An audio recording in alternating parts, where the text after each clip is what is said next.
perspective du 10 mai au Palais du Peuple le séminaire sur l'organisation et les fonctionnements d'une commission parlementaire organisée par le National Democratic Institute. Ces séminaires visent à renforcer les capacités parlementaires sur le rôle que devra jouer une commission permanente. Et puis une commission permanente au sein de l'Assemblée nationale, je voulais dire. Et puis nous y restons pour signaler également que le président de cette Assemblée nationale, Vital Kamerhe, a reçu aujourd'hui une forte délégation de la Fédération des entreprises du Congo. Les condensés avec Laïn Bofando et Blaise par Laïn Bofando Mbungu et Blaise Lunda.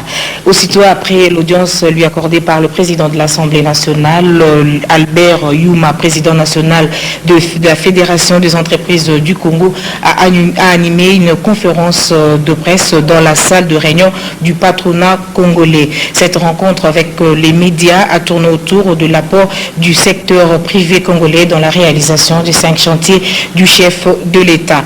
Reportage Jean-Louis Miasuekama et Blanc.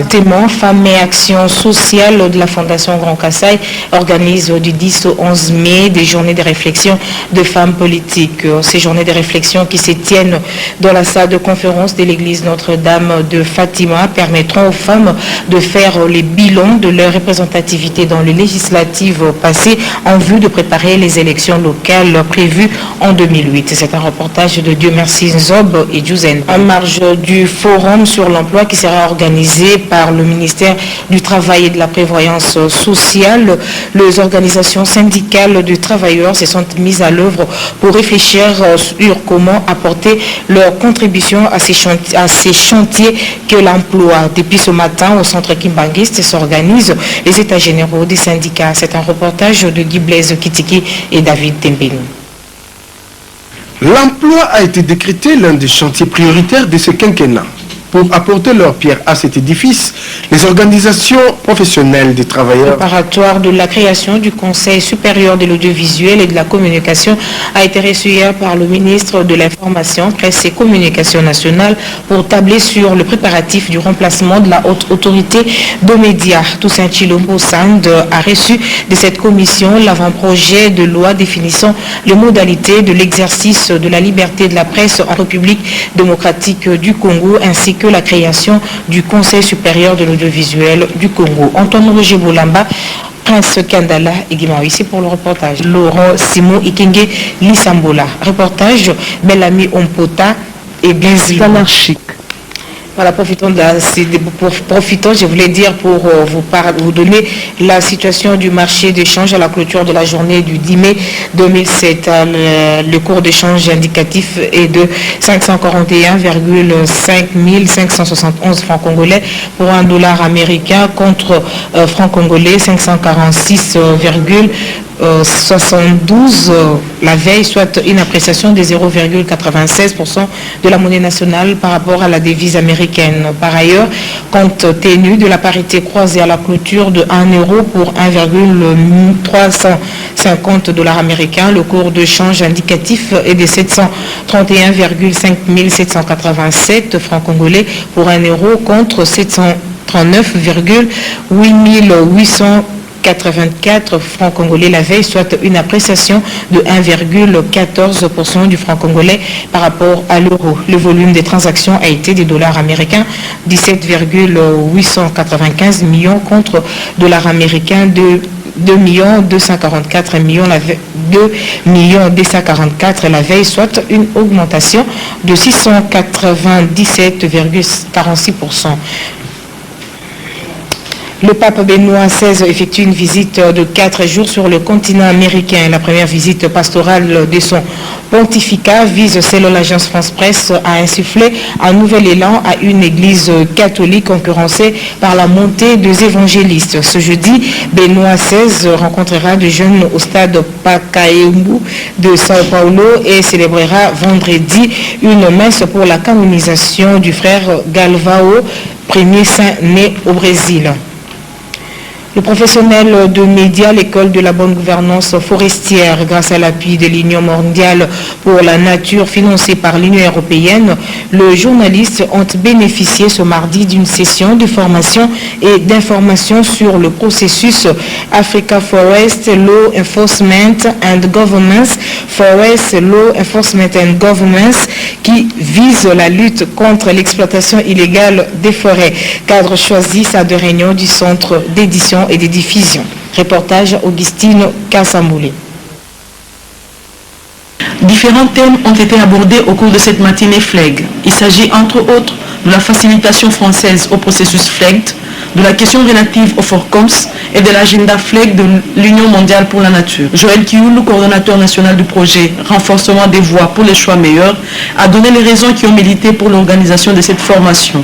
Bien informer les journalistes pour qu'ils informent mieux à leur tour les acteurs gouvernementaux et non gouvernementaux sur les enjeux de l'initiative FLEG et AFLEG en vue de la gestion durable de nos forêts. Créer un point d'ancrage où va se développer une prise de conscience nationale en faveur des impératifs liés à la transparence, à l'exploitation ainsi que le commerce légal du bois et aussi au partage équitable de revenus en vue de réduire la pauvreté au niveau des communautés locales. La réunion s'est poursuivie hier au quartier Mamayemo dans la commune de Ngaliema.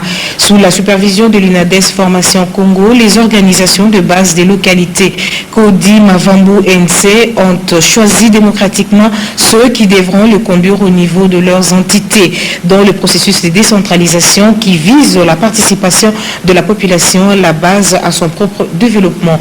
Pour les Dangaziami, Bédi Moukania pour l'ONU Afrique pour la défense des droits des enfants et élèves, l'ISADEL, a présenté hier le rapport de ses activités réalisées avec l'appui de certains partenaires, notamment l'ambassade américaine en République démocratique du Congo. C'était au cercle culturel américain dans la commune de la Gombe. C'est un reportage de Jean-Christophe National des aveugles du Congo, UNAC. En effet, c'est le samedi 5 mai dernier que l'ancien DG de l'Union nationale des aveugles du Congo a cédé sa place à son successeur René Kassongo Oyo. Cette nomination qui intervient après une longue période d'attente n'a pas laissé indifférent le membre de l'INAC qui, à travers son représentant, a exprimé sa gratitude aux autorités du pays et surtout à sa tutelle. Ils l'ont fait dans une déclaration rendue publique aujourd'hui au centre de handicapés physiques sur l'avenue des Huileries. Les propos ont été recueillis par Bellamy Ompota et Djouzen Belebele. Nous voulons remercier les autorités du ministère des Affaires sociales, en l'occurrence son Excellence Monsieur le ministre, et le secrétaire général aux Affaires. La communication a été reçue hier par le ministre de l'Information, Presse et Communication nationale pour tabler sur le préparatif du remplacement de la haute autorité de médias. Toussaint Chilombo Sand a reçu de cette commission l'avant-projet de loi définissant les modalités de l'exercice de la liberté de la presse en République démocratique du Congo ainsi que la création du Conseil supérieur de l'audiovisuel du Congo. Antoine Roger Boulamba, Prince Kandala et Guimaoui, c'est pour le reportage. Laurent Simon Ikenge Lissambola. Reportage Bellamy Ompota et Blaise Anarchique. Voilà, profitons, je voulais dire, pour vous donner la situation du marché d'échange à la clôture de la journée du 10 mai 2007. Le cours d'échange indicatif est de 541,5 571 francs congolais pour un dollar américain contre francs congolais 546,72 la veille, soit une appréciation de 0,96% de la monnaie nationale par rapport à la devise américaine. Par ailleurs, compte tenu de la partie, une messe pour la canonisation du frère Galvao, premier saint né au Brésil. Le professionnel de médias, l'école de la bonne gouvernance forestière, grâce à l'appui de l'Union mondiale pour la nature financée par l'Union européenne, les journalistes ont bénéficié ce mardi d'une session de formation et d'information sur le processus Africa Forest Law Enforcement and Governance, Forest Law Enforcement and Governance, qui vise la lutte contre l'exploitation illégale des forêts. Cadre choisi à de réunions du centre d'édition et des diffusions. Reportage Augustine Kassamboulé. Différents thèmes ont été abordés au cours de cette matinée FLEG. Il s'agit entre autres de la facilitation française au processus FLEGT, de la question relative au FORCOMS et de l'agenda FLEG de l'Union mondiale pour la nature. Joël Kioulou, coordonnateur national du projet Renforcement des voies pour les choix meilleurs, a donné les raisons qui ont milité pour l'organisation de cette formation. Bien informer les journalistes pour qu'ils informent mieux à leur tour les acteurs gouvernementaux. Parité croisée à la clôture de 1 euro pour 1,350 $ américains. Le cours de change indicatif est de 731,5 787 francs congolais pour 1 euro contre 739,8 884 francs congolais la veille, soit une appréciation de 1,14% du franc congolais par rapport à l'euro. Le volume des transactions a été des dollars américains 17,895 millions contre dollars américains de 2 244 millions la veille, 2 244 la veille, soit une augmentation de 697,46%.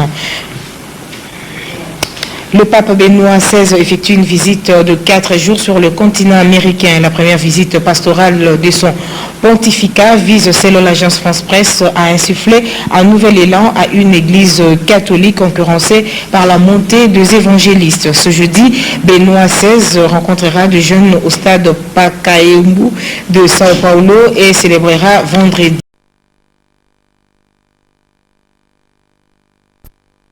Perspective du 10 mai au Palais du Peuple, le séminaire sur l'organisation et les fonctionnements d'une commission parlementaire organisée par le National Democratic Institute. Ces séminaires visent à renforcer les capacités parlementaires sur le rôle que devra jouer une commission permanente.